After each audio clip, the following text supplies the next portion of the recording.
Shalom para sahabatku di mana saja berada. Saya ingin memberikan kata pengantar demikian. Masa lalu adalah sejarah. Masa depan adalah misteri. Semua orang mempunyai masa lalu, baik ataupun buruk. Tetapi hidup itu adalah belajar. Percaya enggak?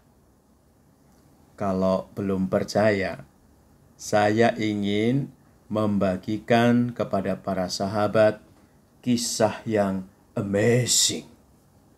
Kisah yang sangat inspiratif.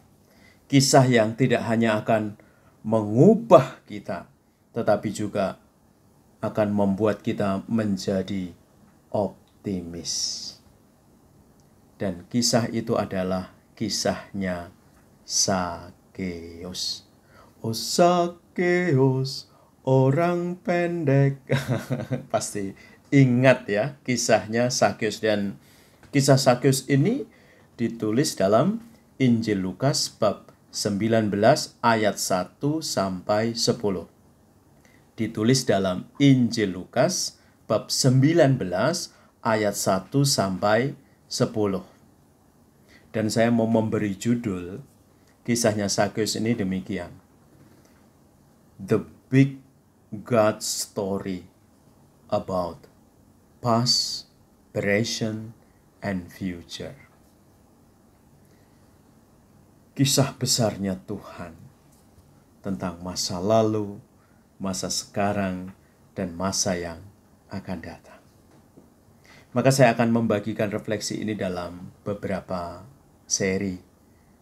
Dan pada bagian yang pertama ini, setelah saya memberikan pengantar, juga saya memberi judul tentang kisahnya Sakeus, saya akan melihat beberapa hal yang terjadi di dalam kehidupan Sakeus.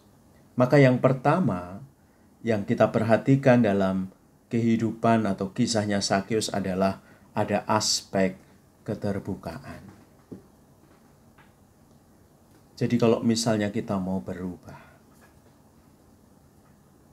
kita mau membuat hidup kita itu menjadi lebih baik, pertama-tama harus ada keterbukaan. Dan itu nyata dalam kisahnya Sakeus. Dia dari tahap ke tahap membuka hatinya. Lalu yang kedua, ada proses internalisasi. Setiap orang mempunyai pergumulan. Setiap orang mempunyai proses dan dinamikanya di dalam kehidupan. Dan itu juga terjadi pada diri Sakeus. Ada proses internalisasi. Nanti lebih jelasnya saya akan membantu para sahabat dari tahap ke tahap untuk melihat kisah yang sangat indah ini. Kemudian yang ketiga adalah transformasi. Nah ini yang mau kita pegang, ini yang mau kita alami, ini yang mau kita rasakan bahwa terjadi yang namanya transformasi. Kita mendengar katanya saja sudah indah ya, transformasi. Bayangkan kalau terjadi transformasi di dalam diri kita. Wow, indah sekali. Dan para sahabat, kita akan melihat bahwa transformasi itu terjadi pada diri Sakeus. Sekurang-kurangnya ada 3 hal yang menarik dalam proses transformasi pada diri Sakeus ini.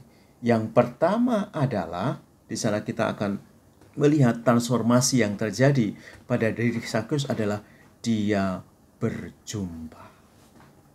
Tidak sembarangan.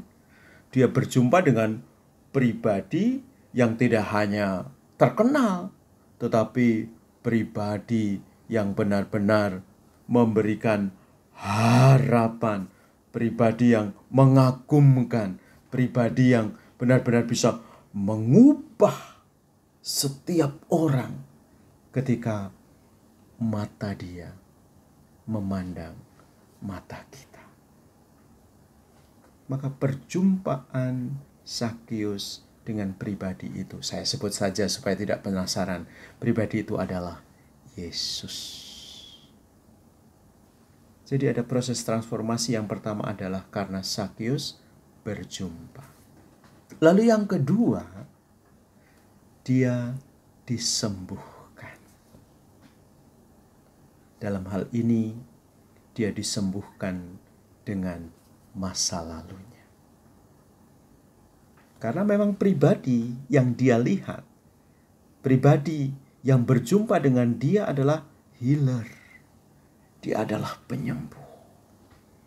Tidak hanya menyembuhkan sakit penyakit fisik, tetapi juga menyembuhkan hati kita yang penuh dengan luka, yang perih dengan luka.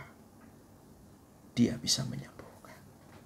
Dan itu dialami oleh Zakheus. Dia disembuhkan. Lalu yang ketiga, wow, saya harus mengatakan sebelumnya, haleluya, puji Tuhan, praise the Lord. Yang ketiga adalah diselamatkan. Zakheus diselamatkan oleh Tuhan. Zakheus tidak hanya dijumpai oleh Tuhan, Zakheus tidak hanya disembuhkan oleh Tuhan, tetapi Zakheus ditemukan kembali oleh Tuhan dan dia mendapatkan anugerah keselamatan. Para sahabatku yang dicintai oleh Tuhan, ini bagian yang pertama untuk membuka hati dan pikiran kita. Barangkali kisah kita itu sama seperti kisahnya Zakheus. Maka pada bagian ini coba direnungkan sebelum saya nanti melanjutkan pada video-video selanjutnya. Sekurang-kurangnya ya, proses yang terjadi adalah demikian. Ketika kita mau berubah, harus ada keterbukaan. Lalu kemudian ada proses internalisasi. Dan yang ketiga ada proses transformasi. Dan pada proses transformasi ini ada 3 hal yang harus diperhatikan. Kita benar-benar berjumpa dengan Tuhan Yesus. Kemudian yang kedua, kita siap untuk disembuhkan. Dan yang ketiga adalah kita siap untuk diselamatkan oleh Tuhan. Amin. Kisahmu juga adalah the big God story in the past, present, and future. Tuhan memberkatimu dalam nama Bapa dan Putra dan Roh Kudus.